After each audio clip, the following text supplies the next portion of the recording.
Sporting Dog Adventures, run, boy, That run. was awesome. Everything you Good need boy. is here under the sun.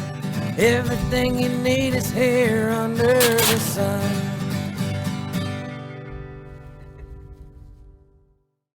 The Sporting Dog Adventures podcast is proudly brought to you by Soggy Acres Retrievers. Whether you're looking for a black, yellow, or chocolate Labrador Retriever puppy, please check out our website for more information at www.soggyacres.com. You can also email Jeff at sportingdogtv@gmail.com or call 262-215-9683. And remember, everyone deserves a Soggy dog. It's Jeff Fuller from the Sporting Dog Adventures podcast, and I need a little help. Please stop what you're doing and give us a 5-star rating. Follow us on the platform you're on. Give us a thumbs up. And above all, share our podcast with your friends and family. Our podcast will grow even more, and we can get more people involved in the sport we love with dogs in the field. Hey, welcome to the Sporting Dog Adventures podcast. I'm here with good friend Brad Heidel. Brad works for Delta Waterfowl, and I wanted to have him on so we could talk about the ability to increase our duck production in our area and on our properties. Brad, give me your knowledge. Hey, good afternoon, Jeff. There's a lot of different ways to increase duck production, and we can maybe step back a little ways and look at some things that we've been taught and for a very long time. And that is it's strictly based on habitat, which couldn't be further from the truth. Habitat is extremely important. Don't get me wrong. We need habitat. We need to have nesting cover on the ground. We need to have wetlands on the ground. But simply having habitat will not keep up with the number of ducks that we need. So really, you're right. That is contrary to what we've been taught. It is. So if you look at it, good habitat right now is going to typically produce maybe 8 to 10% nest success in a yearly basis. And we actually need 15% nest success to actually just maintain a population for the fall flight. So now when you're talking about success, you're saying that 90% of ducks that lay a clutch of eggs, they lose them in a normal area? Yes. Easily. What are they losing them to? 90%. Primarily predators.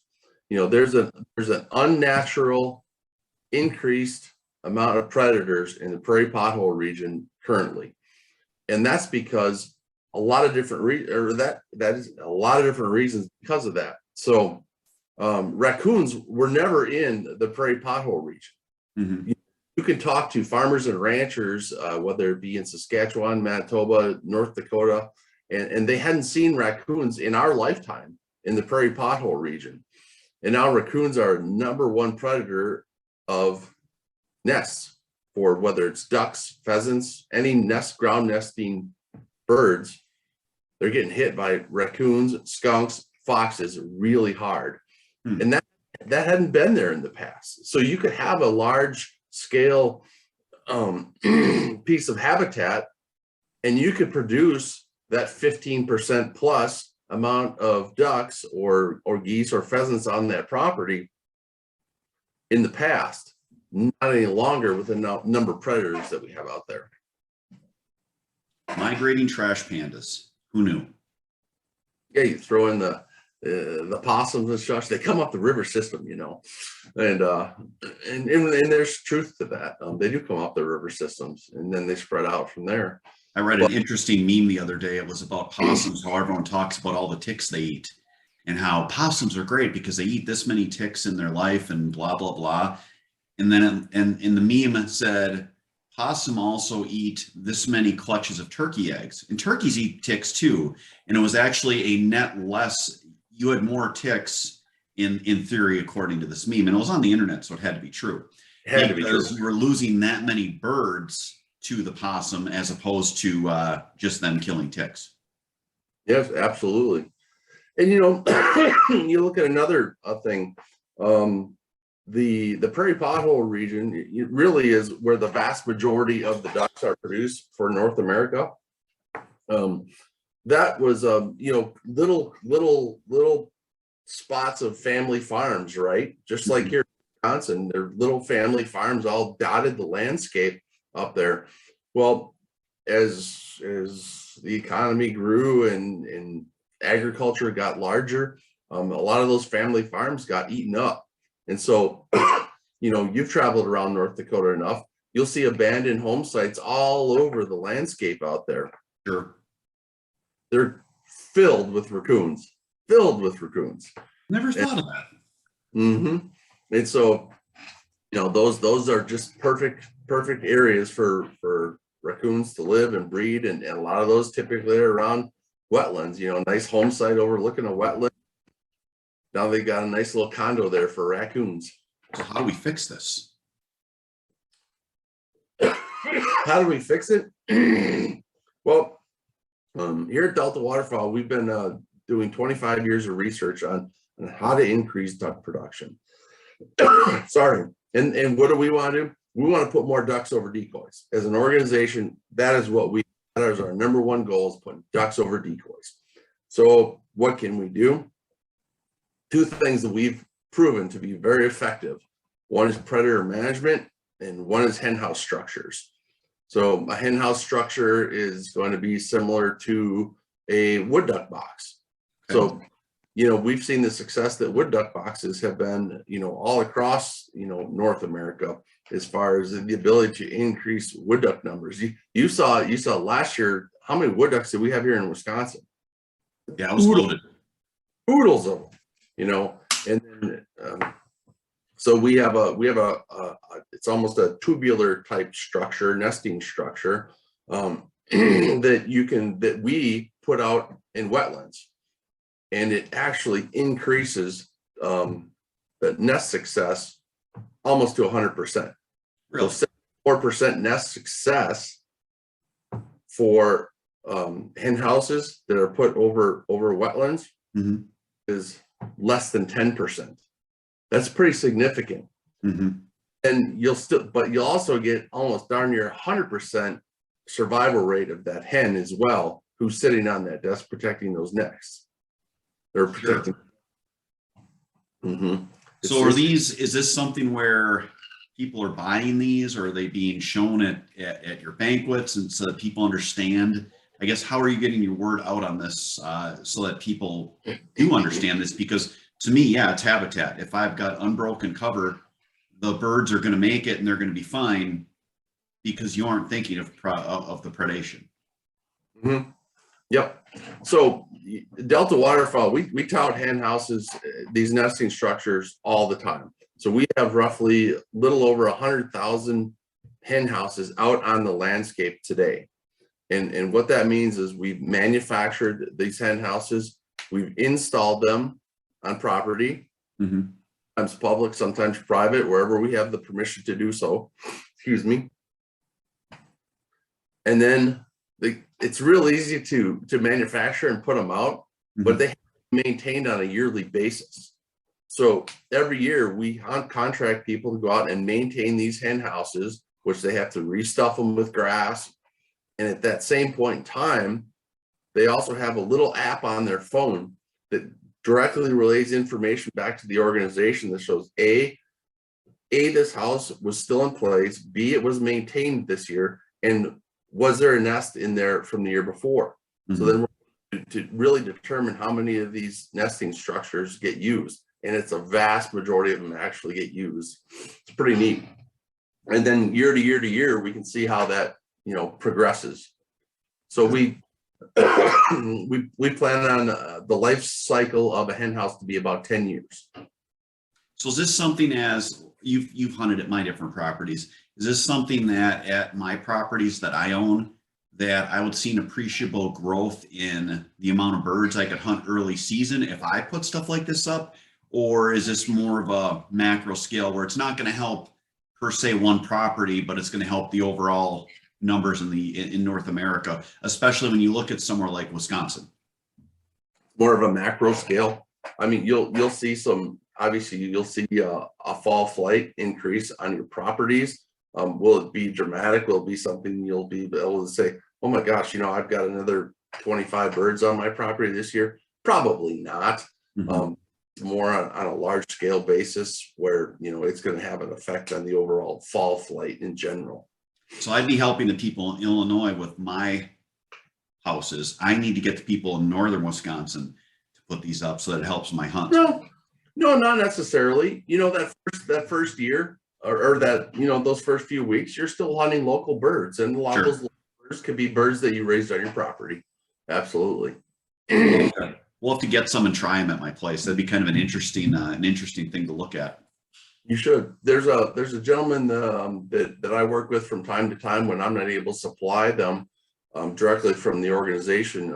It's called Tel Woodworking. It's TEL Woodworking or Tel Conservation, and they're out of Illinois. And I actually picked up 5 structures from them, 5 hen houses from Tim at Tel just last week, and we took them up to just south of Minneapolis 2 days ago and put them in on a guy's property, and he's pretty excited about it. Is this something that you could look at a plan online and build your own? Is it something that chapters could do in a local area to build their own and like put them out as a project? I guess is that an option? Yeah, absolutely. We have plans for folks. You can go right to the Delta Waterfowl website, which is deltawaterfowl.org, and you can learn more about hen houses. And then we also have instructions on there as to how you can manufacture your own. Yeah, because the wood duck boxes, I mean, my goodness, there's a lot of organizations are making wood duck boxes, and it's a great thing they can do with kids so that they can have them, I guess, learn about ducks more than just, it's not about shooting them, but about putting stuff out. And you see the wood duck box being this big push. It would kind of be cool if you saw the same level of these other mallard type hen houses put out too. Yeah, it would be. There's a little bit more to them than than a wood duck box. Simply, there's some welding involved, which kind of makes it a little bit more difficult. Just cutting up some wood and throwing some screws in it, but you can do it. I'll have to get a welder then. Start production. Put like 100 of them on each property, so that early season we have just oodles of birds. I would suspect so. But either way, you can get it done. It works really well. We put up 10 of them on our property 2 years ago, and I would say 40% of them last year were not used, which means 60% were. That's your property at your personal property? Yes. Yep. Oh, that's kind of cool. So what is if you were going to buy one of these, what would they cost? I've seen typically they're about $90 a piece. Okay. Which isn't bad, but it's the shipping that kills you on them, just like anything else these days. Shipping is expensive. So cool. So what would be some other stuff? So we're looking at nesting.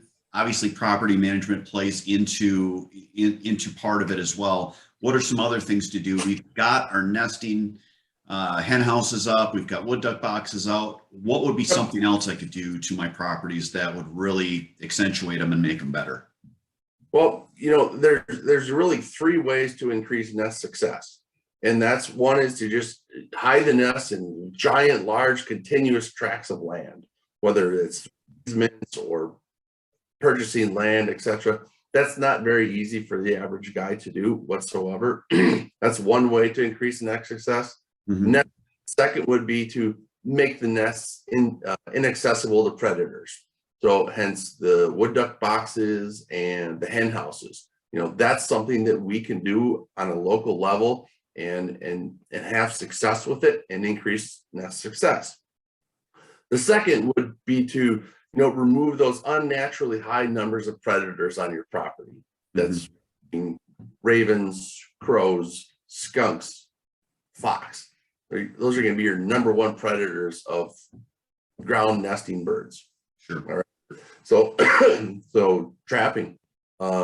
We do trapping on a large scale basis. We hire to go out and remove predators from large tracts of land. and we specifically look at the best pieces of property that are the most productive on a consistent basis, and we go and give those hens a fighting chance against these predators. And when we go into these places, we actually see nest success up to 60% in these areas, just from pulling out a number of predators. So another way that you can increase nest success on your own property is flat out room some of those predators. Yeah, we have a guy in my one property where the house is. He actually asked if he could trap beaver. So his name is now Beaver Man. I know, really original. So Beaver Man, he loves trapping, and he really looks forward to it after season. And I think just in this year, in that one area by our house in the southern part of our hunting land, he took out 9 or 10 coyotes, like a dozen raccoon, and I think a couple of beaver and a couple of otter. But the majority of what he trapped and had success with was, in fact, stuff that we're talking about now. Yep. And it's great to take out the coyotes as well. They are a predator, but you also have to remember when you're looking at coyotes is in many cases, like where we're at here, the coyote is top of the food chain. That coyote is also the number one dude who's out there taking out the red fox, the raccoons, the skunks. Sure. So it's kind of right in there on the coyotes. Put a little pressure on Beaver Man, then you just stick with the rodents. Just stick with those nasty raccoons and those possums.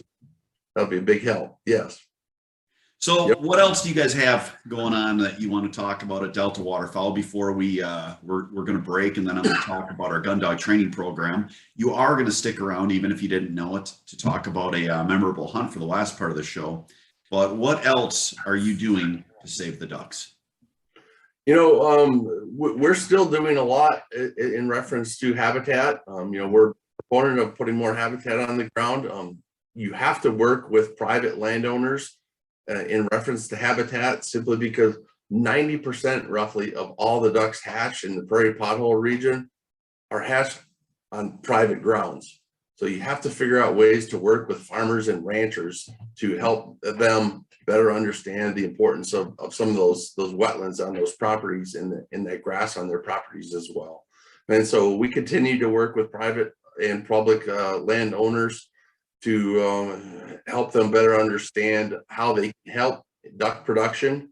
And then we're also, we have a Hunter 3 program, which is the R3 program, which is going to be, the retention, reactivation, and recruitment of new hunters. Always we want to try and get as many of those folks out there. And lastly, I'd just like to throw out that, we're having our Duck Hunters Expo this summer. Duck Fest? Not Duck Fest, Duck Hunters Expo, man. Arkansas, the duck hunting hotspot of the world, and last weekend in July, and we encourage everyone to come down. We'd love to have you part of the celebration. And that's going to be a yearly thing? Yes, sir. Yep. Is that going to always be in Arkansas, or is it going to kind of move around? Is it going to be in different flyways? What's the plan for the Duck Hunters Expo? The intent is for us to move the event around and just highlight some of the key areas for waterfowl production and waterfowl hunting around the country. At the same time, it's telling the Delta Waterfowl story to some new folks. Now, as far as people, you guys are doing a lot of work in the prairie potholes. Is there anything short of obviously being a member of your different chapters that you could do in Wisconsin? Is there anything, are there any programs that you're doing in different states, or is it more focusing on a macro of this is where the majority of our ducks come from, so it's where the majority of our work is? So I'm going to go right back to what I talked to you about before. Our number one goal is to put more ducks over duck hunters' decoys. And so we are constantly working to be as efficient as possible with the dollars that we have and the opportunities that we have to put those ducks over those decoys. And right now, we do the vast majority of our work in the prairie pothole region. The vast majority, not all of it, but a bunch of it, simply because that's where most of the ducks are made. Fair enough. If people wanted to find out more, where would be a good place for them to go? DeltaWaterfowl.org. All right. Thank you so much, Bradley. It was great having you on the show. Brad is a good friend. I actually duck hunt with Brad. I probably miss more than he does, but that's all right. When I used to have a TV show, it was great because I would edit it to make it look like I never missed, and he always did. Now it's just reality. We won't talk about my turkey hunt. I went with Brad last year where I maybe possibly missed one at 20 yards and then the gun jammed on the second shot. Well, no, let's talk about it. I thought we were going to talk about one of our most memorable hunts. Oh boy, I don't want to ruin it then. All right, so we're gonna go to the training tip, and then Brad will be back with us after that point so we can talk about a memorable hunt. So stay tuned for the Gundog Training Tip Week 8 after this, and then we'll be back with Brad. All that and more coming up after this.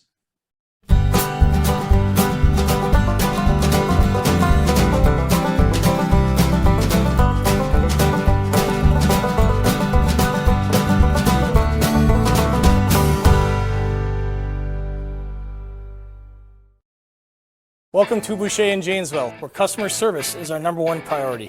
Our customers come back to us because of the experience that we provide for them. We're here to make sure that we find you the right car, one that fits your budget, and do so in a timely manner. When we say we ride with you every mile, it means we care about you and how you are treated. Estamos con personal que habla español en los departamentos de servicio y venta. Our certified technicians are here to help you with all your service needs. Visit us today at Boucher.com. At Boucher, we ride with you every mile. Dog kennels can be beautiful. That's the basis on which we built DCT Kennels. We give you the opportunity to have a beautiful kennel that blends seamlessly with your home decor while providing a safe and comfortable respite for your dog. Visit dctkennels.com to see all of our custom selections and start building your dream custom doggy credenza.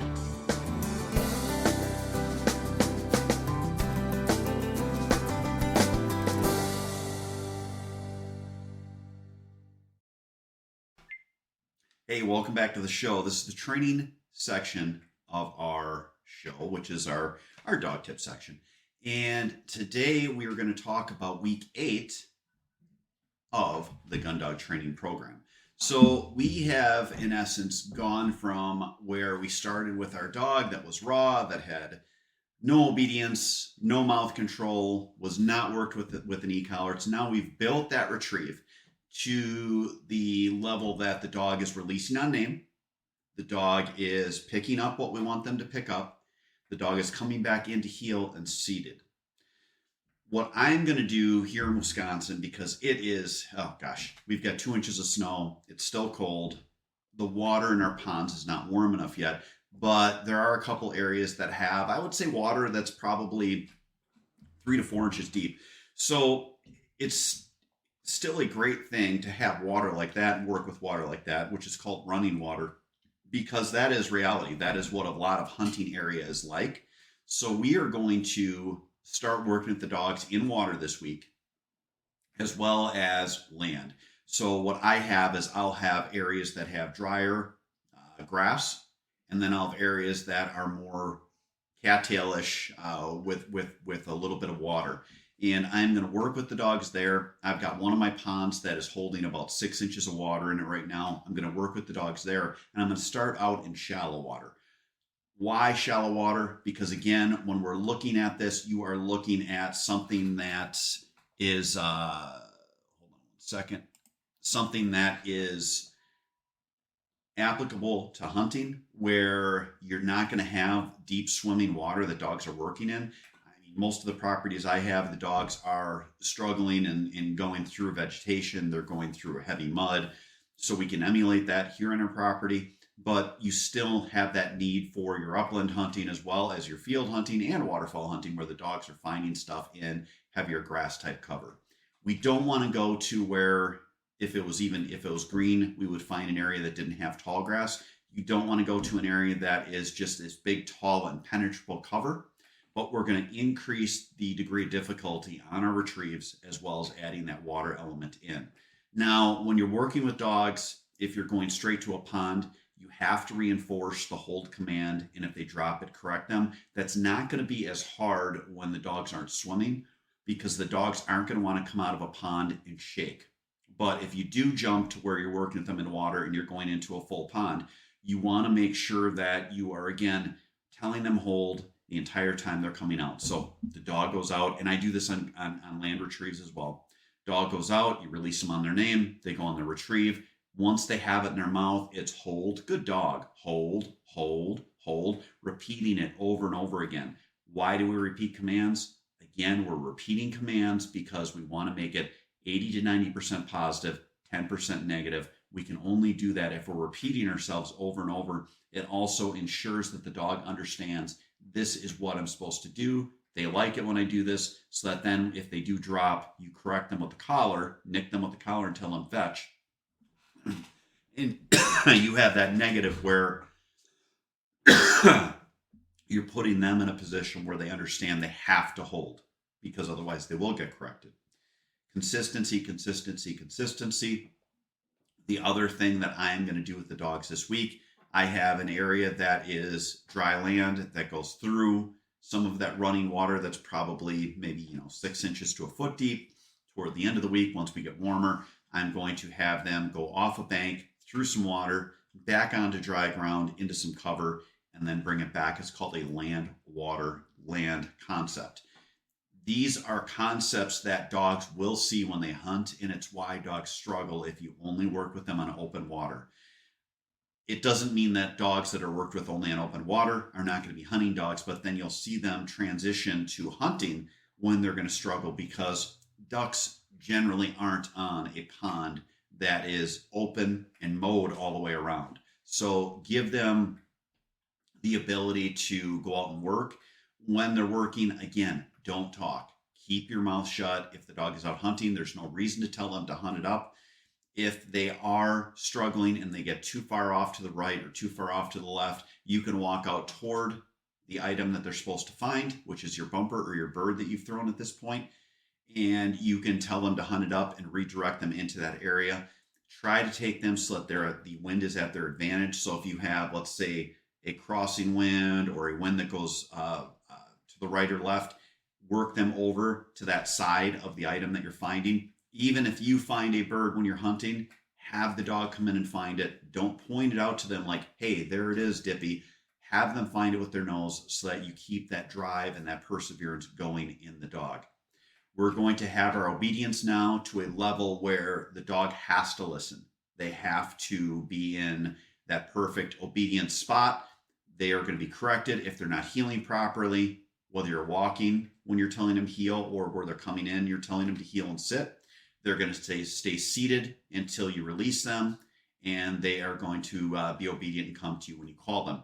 So with that thought process there, when you are looking at having your dog and releasing them, start varying the amount of time that you have prior to releasing them for a retrieve. So again, releasing them for their retrieve, when you're releasing them on their name, using the name, let's say Tank, you're saying Tank, and then he goes and he knows he can go and pick it up. Make sure that when they are seated there, you're telling them, sit, good dog, sit, good, sit, but don't release them right away. What will happen is you'll have an auto release where the dog understands that at the 2 count, you're telling them to go. So 1, 1,000, 2, 1,000, because that's how long it takes you to get your hand down, release them and tell them to go retrieve. Make them wait 10 seconds, make them wait 15 seconds. If they start to creep or they do release, correct them with the collar and make them come back into heel. Again, this is the difference between having a dog that is set up for running competition and having a dog that is set for hunting. In hunting, you will have long periods of time before you release on a retrieve because of the fact that you have other birds working. So keep that in mind. I took out my male ace, qualified all age, master titled, finished titled. He passed the grand. And I got him back for a hunt, and I had to correct him 4 different times because he did not want to sit there. Those birds were out there 20 yards in front of him. He's looking at them. He's going, oh my gosh, I got to go retrieve that. The problem being we had other birds working. We took other birds, and he actually had a few times where he busted other birds out where they were working. He broke, went out to do a retrieve, and that cost us some birds. So use your hunting with that, where you're varying your release times. You're enforcing your obedience strictly at this point now. And when they are out working, you're just letting them work. Let them hunt. Let them do their thing. They are bred to do this. And if you are constantly helping them, telling them hunt it up or taking them to where the bird is, you're going to have a self-fulfilling prophecy where that dog is then going to rely on you. And they do something called popping, which is if they can't find something, they turn around and look at you and say, help me out, boss. So this is week 8. We are now 2 months in. It's a 3-month process. We're starting to do our field work. It's cool because now we're teaching concepts. Once you get into the conceptual nature of your training, you're going to be far more successful and it's going to be far more fun. The dog's having fun. You're having fun. This is the point that most people think you start right away, and you don't. We build that retrieve. We build that dog. We have that dog under control. But now's when the fun time comes, and we start to work with them in the field and teach them different concepts for hunting. So I hope that helps. Again, next we're going to be back with Brad Heidel from Delta Waterfowl, and we're going to talk a little more about a favorite hunt he had. And we are going to also talk about some other events that Delta Waterfowl has coming up. All that and more coming up after this.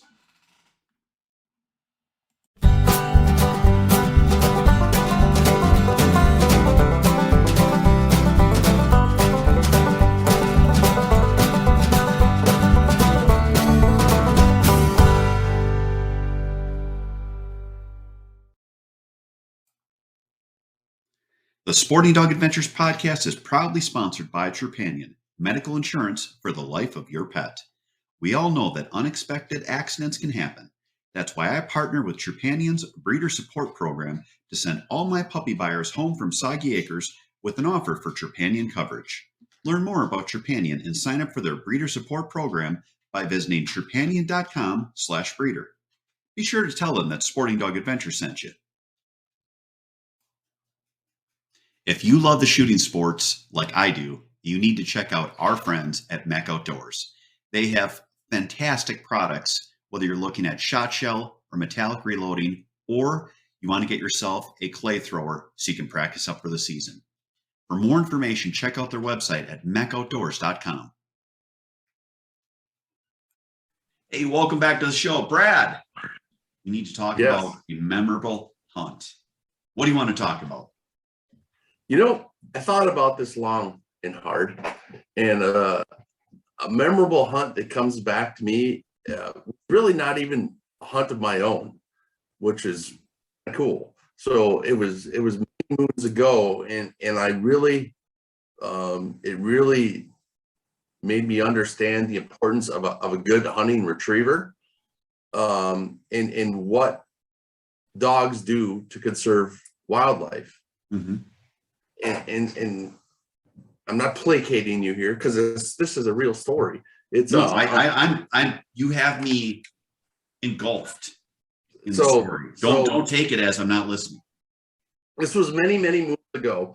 My first dog that I got, and my brothers came up to hunt, and this was just before me getting married, and so they went out. And we hunted one day and had a great hunt, and then I had to go off and get married, and they got to play a little bit more before the ceremony, and they came back to me and they said, "Well, we had a really good day, but we lost 7 Drake mallards." I'm like, "What?"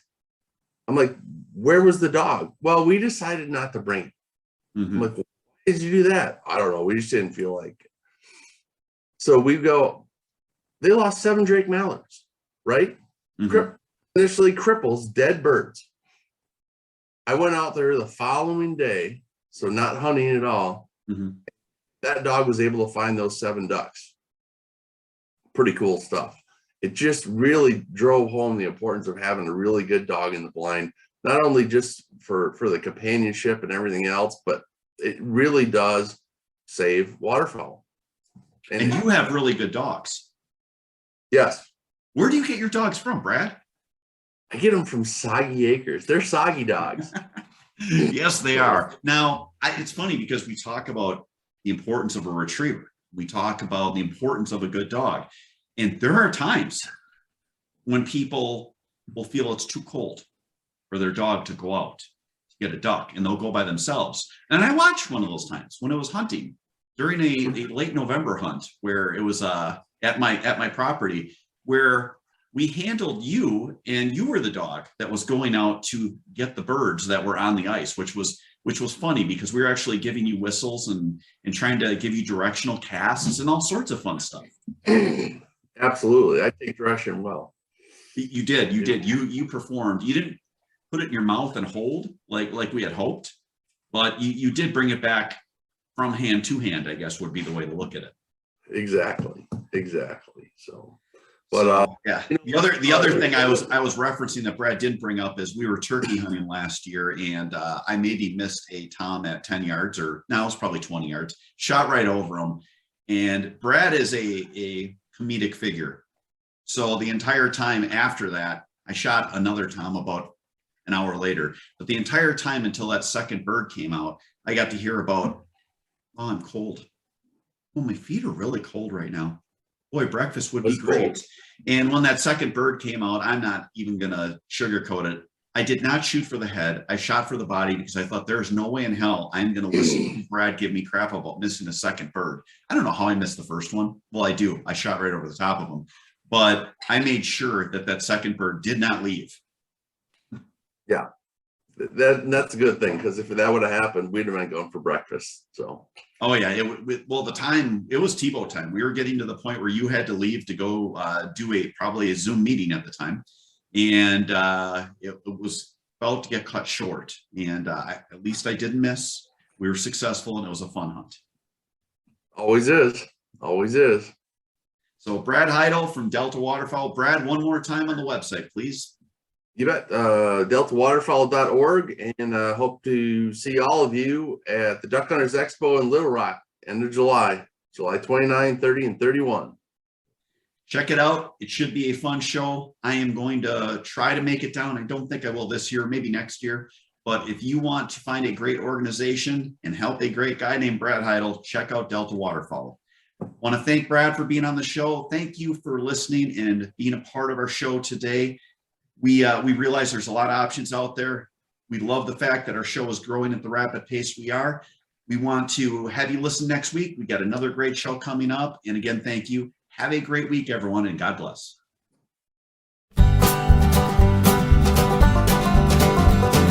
Sporty